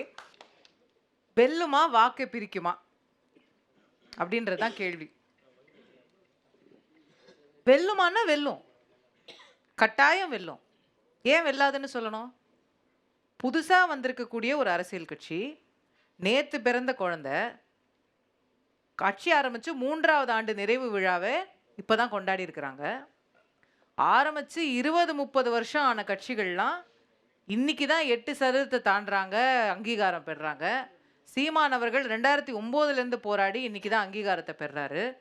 அப்போ இந்த அரசியலுங்கிறது அவ்வளோ கடுமையான ஒரு மேடை. இந்த மேடையில் முதல் தேர்தலில் 4 ஓட்டு வாங்கினாலும் 4 தொகுதியில் நின்று அவங்க 1%, 2%, 5%, 10% வாங்கினாலும் வெற்றி தான். என்ன மாற்று கருத்து இருக்கிறது? நிச்சயமா வெற்றி தான். ஆனால் முதலமைச்சர் ஆவாரா? கோட்டையை பிடிப்பாரா? நேரடியாக யாரோ சொன்னாங்களே, பாயிண்ட் டு பாயிண்ட், பனையூர்லேருந்து கோட்டை, அப்படி பாயிண்ட் டு பாயிண்ட் பஸ்ஸில் போய் இறங்குவாரா அப்படின்னு கேட்டால் அதுதான் நம்ம சிந்திக்க வேண்டிய விஷயம். அப்போதான் 2வது கேள்வி வருது, வாக்கை பிரிப்பாரா? யார் வாக்கை பிரிப்பார்? வாக்கை பிரிப்பாரான்றது விஷயம் இல்லை. அவரை ஒரு ஓட்டு எடுத்தாலும், இப்போது கடந்த தேர்தலில் 2021 தமிழக வெற்றி கழகம் இல்லைல்ல, அப்படி ஒரு கட்சியே இல்லைல்ல கடந்த சட்டமன்ற தேர்தலில். அப்போ இந்த சட்டமன்ற தேர்தலில் அவர் வாங்குகிற ஒவ்வொரு ஓட்டும் போன முறை வேற யாருக்கோ விழுந்த ஓட்டு தானே. ஒன்று திமுகவுக்கு விழுந்த ஓட்டாக இருக்கணும், இல்லை அதிமுகவுக்கு விழுந்த ஓட்டாக இருக்கணும்ல. அப்போ யார் ஓட்டையோ கட்டாயம் பிரிக்க போகிறாருல்ல. அவர் எத்தனை ஓட்டு வாங்குறாருன்றது அடுத்த கட்டம். அது ஒருத்தர் 4% சொல்லுவாங்க, ஒருத்தர் 40% சொல்லுவாங்க, அந்த மாதிரி 120% கூட சொல்லுவாங்க. அது பிரச்சனை இல்லை. ஆனால் யார் ஓட்டையோ பிரிக்க போகிறார். அதில் யார் ஓட்டை அதிகமாக பிரிக்க போகிறாரு அப்படிங்கிறது தான் இங்கே கேள்வி ஆகுது. கடந்த மக்கள் மன்றத்தில் நம்ம இதே விஷயத்தை தான் பேசணும். இவங்க வாக்கு பிரித்தா அவங்களுக்கு லாபம், அவங்க வாக்கு பிரித்தா இவங்களுக்கு லாபம், 2 பேர் வாக்கையும் அதிக அளவில் பிரித்தா தமிழக வெற்றி கழகத்துக்கு லாபம். இந்த 3 சினாரியோவில் எது நடக்க போகுது அப்படிங்கிறது மக்கள் கையில் தான் இருக்குது. நம்ம பொறுத்திருந்து பார்ப்போம். நிகழ்ச்சியில் பங்கேற்று கருத்துக்களை தெரிவித்த 6 விருந்தினர்களுக்கும் நெஞ்சார்ந்த நன்றி. பார்வையாளர்களாக இருந்த உங்களுக்கும் நன்றி. தொலைக்காட்சியில் பார்த்து கொண்டிருக்கக்கூடிய நேயர்கள் அனைவருக்கும் நன்றி தெரிவித்து விடைபெறுகின்றோம்.